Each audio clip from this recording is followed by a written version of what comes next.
En otras religiones, tal como Islam, y hay un Dios que está muy distante, es muy por encima del hombre y no se relaciona con el hombre. Pero Moisés escribió un salmo para decir, no solo decir la grandeza de Dios, sino tres realidades de la relación que Dios tiene con el hombre en esta tierra. Bienvenidos al estudio de los Salmos en los estudios de viernes. En breve comenzaremos.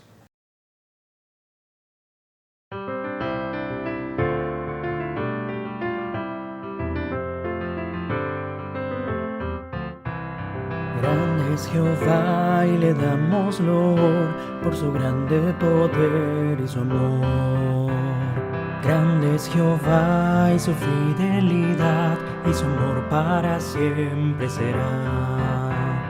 Grande es Él y digno de gloria, grande es y digno de adoración. Grande es Él, alcemos la voz y así proclamar. Grande es Jehová, grande es Jehová.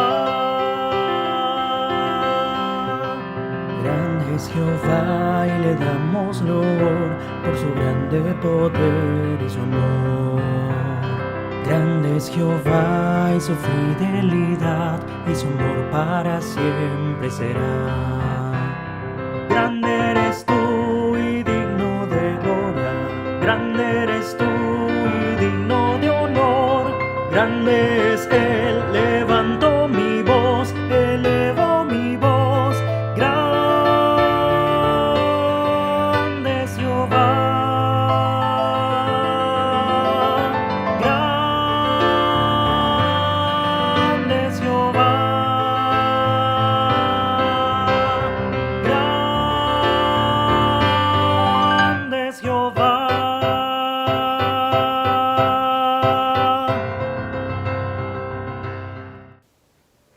Salmo 90 introduce al libro 4 de los Salmos. ¿Se acuerda que dijimos que hay 5 colecciones o 5 libros en lo que conocemos en nuestra Biblia como los Salmos? El libro 4 contiene 17 salmos que son himnos de alabanza, que en su mayoría no se conoce el autor. Salmo 90 es la excepción porque se ascribe este salmo a Moisés.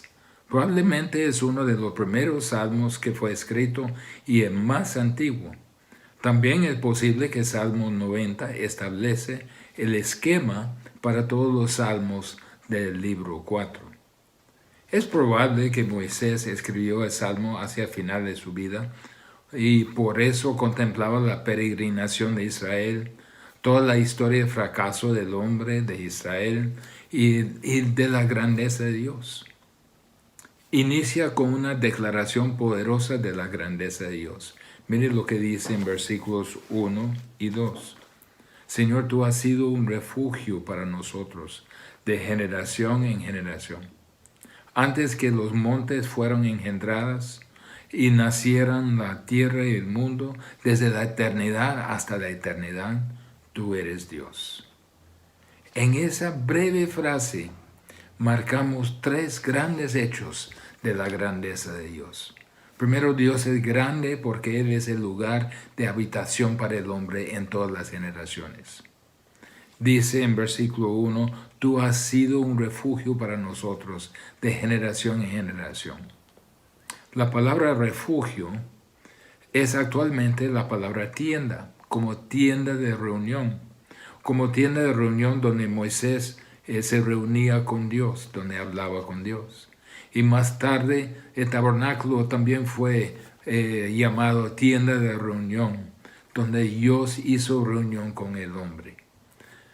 En sí, la tienda era un lugar donde habitaba la gente, era su hogar. Dios ha sido el hogar para el hombre desde el primer hombre que existía en la tierra. El hombre es donde habita Dios. Pablo dijo lo mismo hablando a los sabios de Atenas en Hechos 17. Les dijo, no está lejos de ninguno de nosotros, porque en él vivimos, nos movemos y existimos. Dios existe como un hogar para el hombre. Moisés, viendo atrás en el curso de la historia, vio que era cierto. Había visto a los faraones vivir y morir. Tal vez había cruzado el río Nilo para ver el Valle de los Reyes con todas sus pirámides, las múltiples tumbas de hombres que fueron enterrados ahí. No obstante, a pesar de los siglos que pasan, la relación del hombre hacia Dios no ha cambiado. Ha sido el hogar para el hombre por todas las generaciones de la historia. Solo en él podría encontrar el hogar. Dios es grande porque es lugar de habitación para el hombre. También Dios es grande porque Él es el Dios de la creación. Mire lo que dice en la primera parte del versículo 2. Antes de que naciesen los montes y formase la tierra y el mundo. Hay un detalle muy interesante aquí. Moisés se está moviendo hacia atrás, desde el presente de él hacia atrás. Inicia con hecho geológico más reciente, la formación de los montes. Es que los montes fueron formados después de la creación del mundo, específicamente durante el diluvio, y son los últimos en el registro geológico. Moisés dice, viendo el registro histórico cuando los montes fueron formados, Dios estuvo ahí. Antes de eso, formases la tierra y el mundo. Literalmente dice en orden la tierra y el mundo. Dios formó el mundo primero y la tierra apareció de las aguas. Entonces Moisés se mueve atrás en el tiempo de la formación de los montes, la aparición de la tierra y de las aguas y la creación del mundo mismo. Ante todo esto, Dios estaba ahí. Dios es grande porque es creador. Es el Dios de la creación. Dios es grande porque Él es el Dios de la eternidad. Desde la eternidad y hasta la eternidad, tú eres Dios. Dice en la Renovadera, desde el siglo y hasta el siglo, tú eres Dios. Dios está por encima de toda su creación. Es más grande que el universo que Él creó y antes de su existencia era Él. Literalmente dice, desde el punto donde desaparece historia en el pasado hasta el punto de desaparición de la historia en el futuro, existe Dios. No tiene límites, es eterno. Esto es tan diferente que cualquier otro concepto pagano de Dios. Todos los conceptos de Dios paganos, los dioses tenían un principio, tenían que iniciar en algún tiempo. Pero aquí es un Dios que nunca tuvo principio.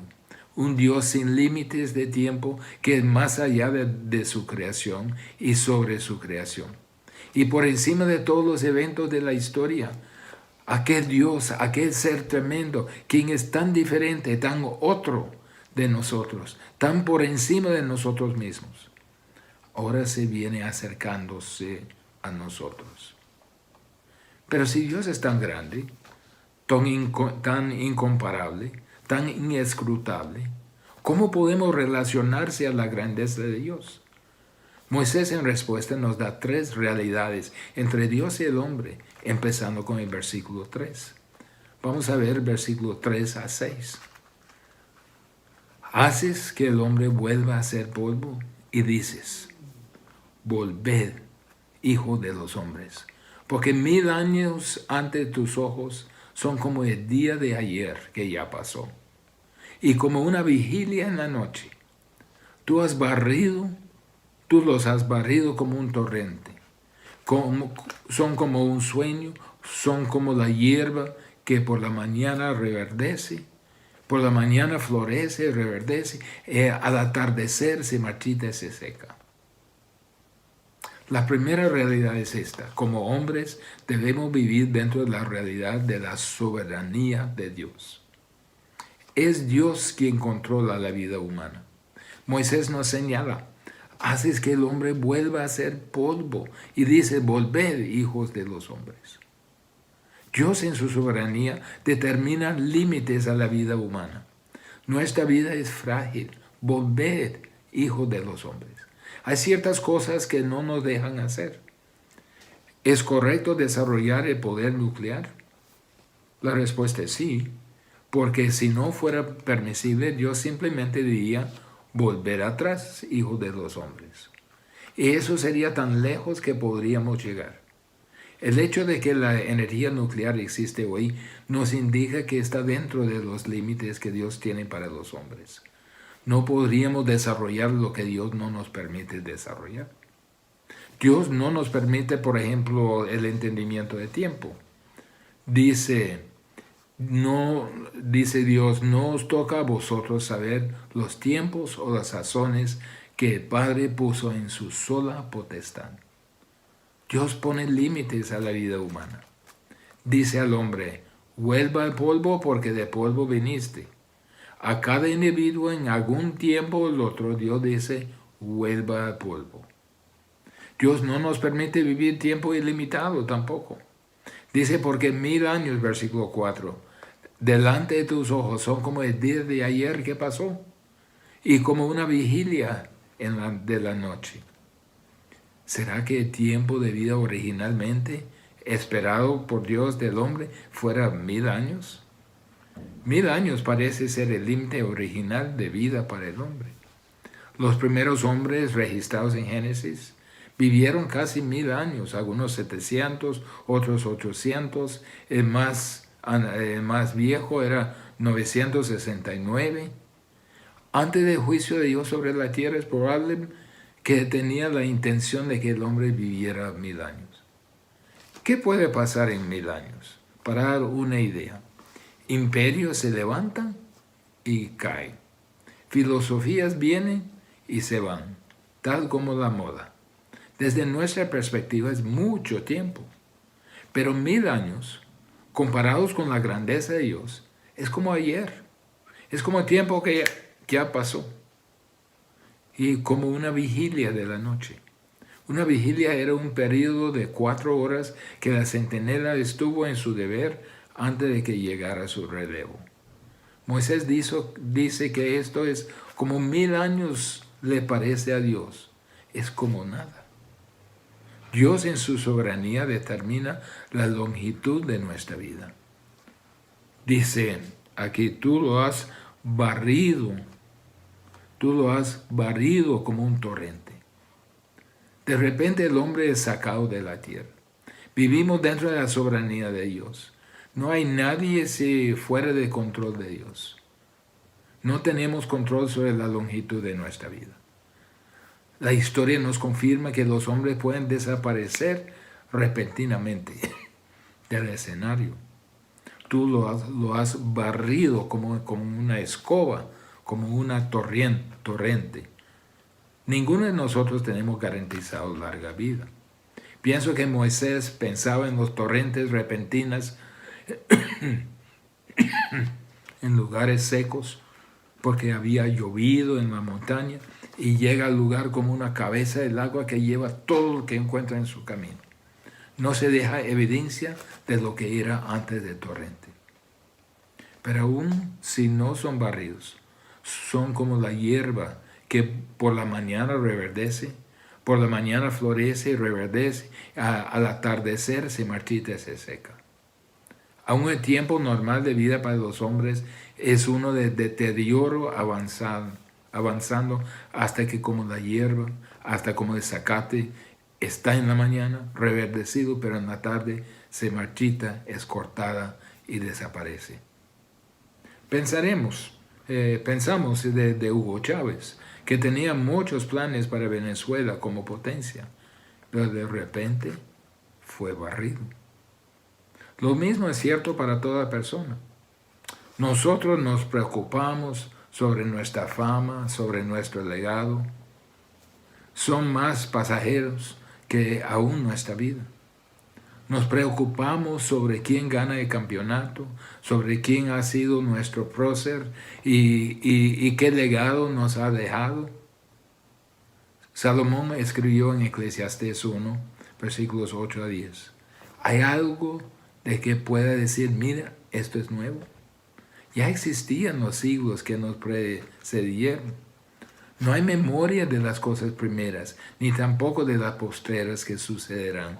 No habrá memoria de ellas entre los que vendrán después. Entonces podemos decir que como hombres debemos vivir dentro de la realidad de la soberanía de Dios. Pero también hay otra realidad. Como hombres debemos vivir conociendo la realidad de la ira de Dios. Hay un lado oscuro a la vida. Moisés dice es por causa de la ira de Dios. Versículos 7 al 9. Dice, porque hemos sido consumidos con tu ira. Por tu furor hemos sido conturbados. Has puesto nuestras iniquidades delante de ti, nuestros pecados secretos a la luz de tu presencia. Porque por tu furor has declinado todos nuestros días. Acabamos nuestros años como un suspiro. Tomemos esas frases una a la vez. Porque hemos sido consumidos con tu ira, y por tu furor hemos sido conturbados. Vemos muchas manifestaciones de la ira de Dios. Pueden ser plagas, inundaciones, sequías, terremotos, guerras, hambrunas, sufrimiento, enfermedades, injusticias, desesperaciones. Es la expresión de Dios contra los que rehúsan creer en Él, contra los que lo ignoran, contra los que rebelan contra su voluntad. La ira de Dios en muchos lugares es muy mal entendido. Muchos piensan que de Dios como un ser divino que se da la rabia y la violencia cuando nosotros los seres humanos no nos portamos como deberíamos. Pero la Biblia nunca trata a la ira de Dios de esa manera. Según la Escritura, la ira de Dios es la integridad moral de Dios. Cuando el hombre rehúsa someterse a Dios, el hombre crea ciertas condiciones en que Dios ha ordenado para el daño, para el castigo de aquella persona. Es Dios quien hace la maldad, que la maldad resulte en tristeza, dolor, injusticia, desesperación. Es la manera de Dios de decir, mire, debe enfrentar la verdad. Usted fue hecho para mí. Si usted, en la dignidad de elección humana que yo le he concedido, toma la decisión de que no me quiere, entonces me voy. Pero tendrá que llevar las consecuencias. La ausencia de Dios es destructiva a la vida humana. Aquella ausencia destructiva es la ira de Dios, que está presente sobre todo lo que le rechazan. Dios no la puede retener. En su integridad moral ocurre como resultado de la decisión errónea del hombre. El salmista pone el pecado del hombre y la ira de Dios en el mismo marco de tiempo. Entonces podemos decir, hemos sido consumidos. Vemos muchas manifestaciones en este mundo caído.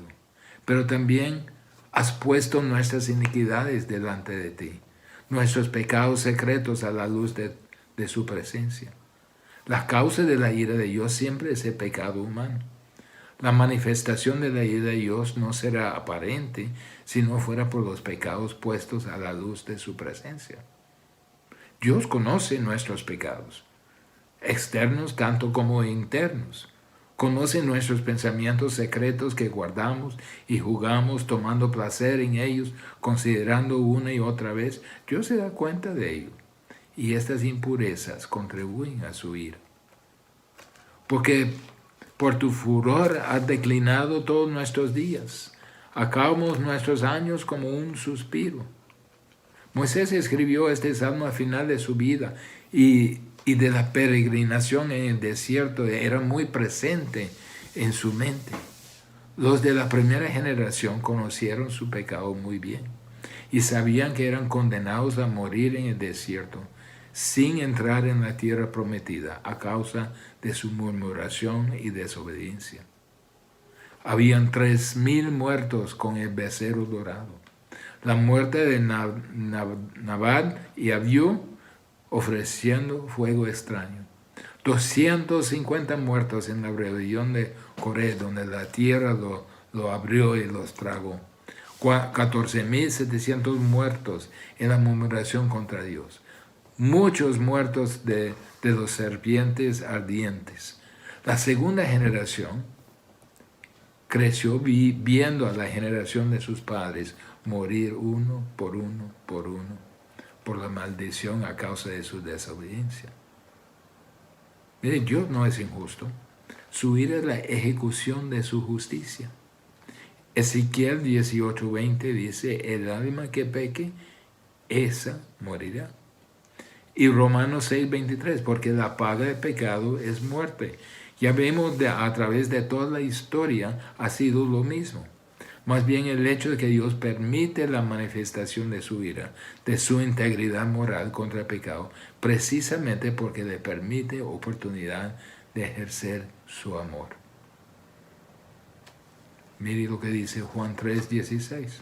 Porque de tal manera amó Dios al mundo, que ha dado a su Hijo unigénito, para que todo aquel que en él cree no se pierda, mas tenga vida eterna.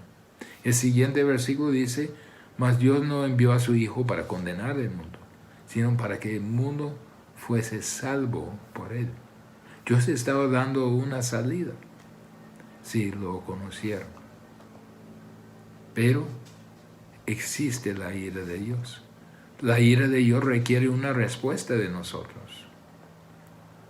Dice, los días de nuestras vidas, versículo 10, llegan a 70 años. Y en caso de mayor vigor a 80 años. Con todo su orgullo es solo trabajo y pesar. Porque pronto pasa y volamos. ¿Quién conoce el poder de tu ira y tu furor conforme al temor que se te debe? Enséñanos a contar de tal modo a nuestros días que traigamos a corazón sabiduría. Los días de nuestra vida llegan a 70 años y en caso de mayor vigor a 80 años.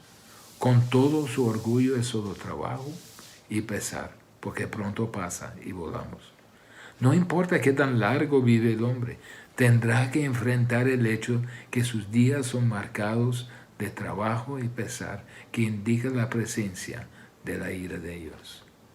No lo puede escapar.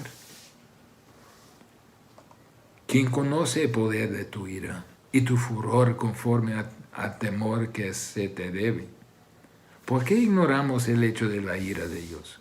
¿Por qué fingimos que no existe? ¿Por qué no encaramos estas grandes relaciones, la soberanía de Dios, la presente justicia de Dios obrando en la sociedad humana? ¿Por qué culpamos a otras condiciones de la vida o a otras personas menos a la persona más culpable, nosotros mismos? Entonces el salmista dice, enséñanos a contar de tal modo nuestros días, que traigamos al corazón sabiduría. Mire, hermanos, somos responsables a Dios. Tendremos que rendir cuentas a Él por el regalo de la vida y por cómo vivimos nuestros días limitados. Cada uno de nosotros tenemos 3 citas designadas, inevitables ante Dios. El día designado de nuestro nacimiento, el día designado de nuestra muerte y el día designado de juicio. Podríamos vivir solo una vida relativamente corta aquí en la tierra, pero a través de su muerte en la cruz tenemos la oferta de la vida eterna.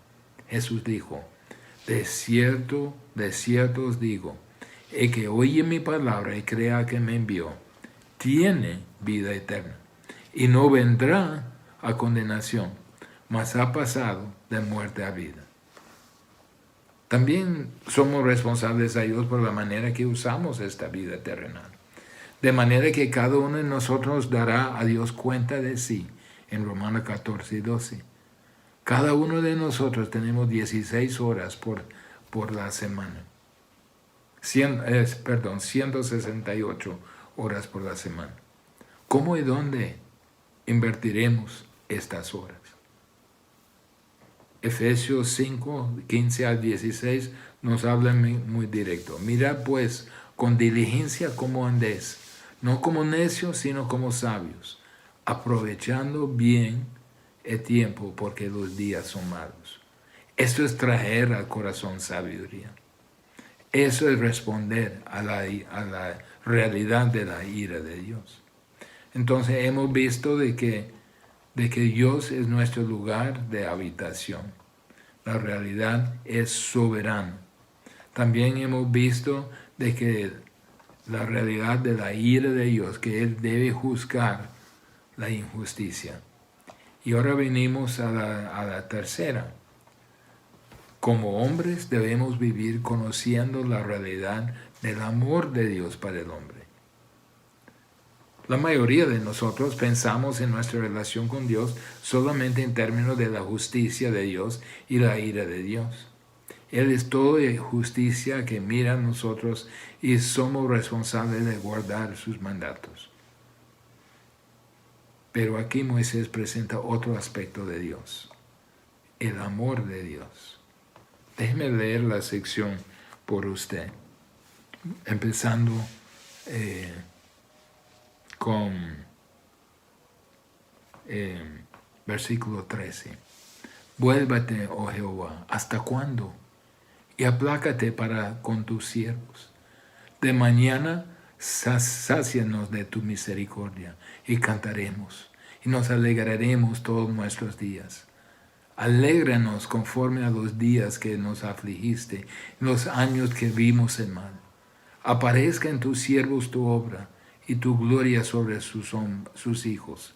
Sea la luz de Jehová nuestro Dios sobre nosotros, y la obra de nuestras manos confirme sobre nosotros. Si la obra de nuestras manos confirma. No puede experimentar el amor de Dios sin una relación personal con Él. Vuélvate, oh Jehová, ¿hasta cuándo? Aplácate para con tus siervos. Uno no puede experimentar el amor de Dios a menos que esté dispuesto a clamar a Él por una relación personal. Clama Moisés, el salmista, que vuelva a mí y que entre en mi corazón, que tenga piedad de mí, soy tu siervo. Aquel clamor para una relación personal es la clave para los resultados de aquella relación personal con Dios. Suponga que usted ha venido a una relación con Dios personalmente. Lo conoces y su Espíritu Santo ya mora donde debería morar en su vida. ¿Qué resultados puede esperar en la vida? Moisés termina el Salmo con varias peticiones. Y cada petición es algo que se espera de una relación personal con Dios. En una relación personal con Dios uno puede esperar un amor que satisface. Versículo 14. De mañana sácianos de tu misericordia y cantaremos y nos alegraremos todos nuestros días. A través de todos los salmos se hace referencia frecuentemente al amor leal y constante de Dios. Aquí se traduce la palabra misericordia. En otras versiones se usa el término bondad amorosa. Una ilustración muy divertido pero muy al punto de la bondad amorosa. Había un muchachito en la escuela dominical. La maestra dice, muchachito, ¿cuál es la bondad amorosa de Dios? Pues dijo el muchacho, si yo le pido una tortilla con frijoles a mi mamá, ella me la da. Esa es bondad.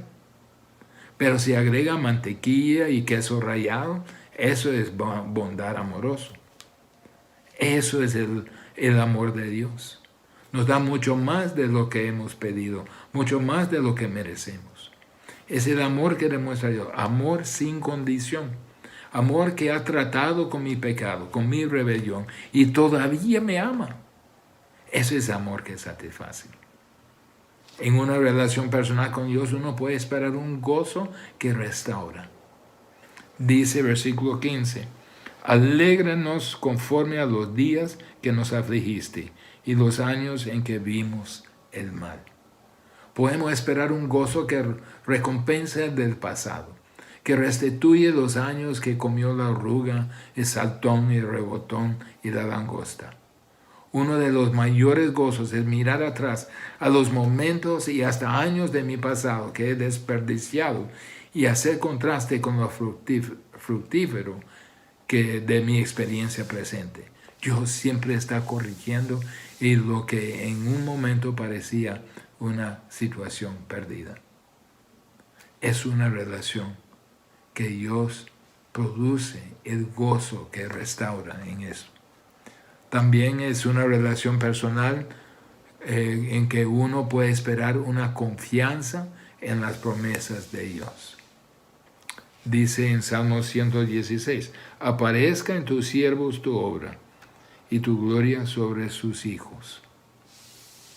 Podemos ver en nosotros el cumplimiento de las promesas de Dios, lo cual sería testimonio a todos en nuestro alrededor.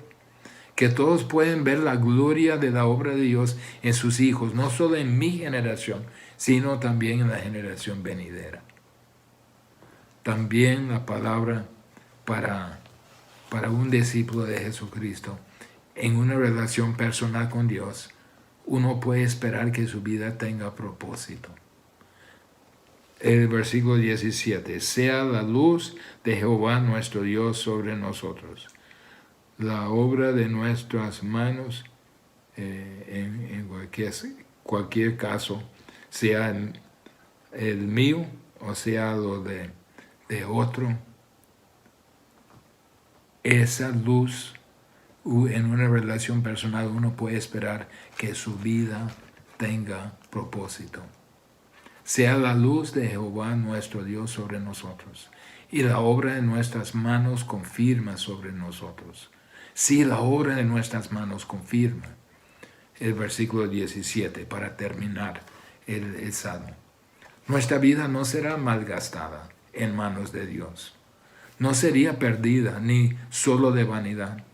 La obra de nuestras manos se vuelve algo que perdure, afectando a otros de mucho valor. Esa es la gran promesa de amor de Dios. El amor está disponible a cualquier persona que esté dispuesta a iniciar una relación personal con Dios, que dice, venga a mí, venga a mi vida. Estoy su siervo totalmente rendido. Obre en mí. Y puede esperar que Dios produzca amor que satisface, gozo que restaura, confianza en sus promesas y una vida que tenga propósito. ¿Conoce usted a Dios personalmente?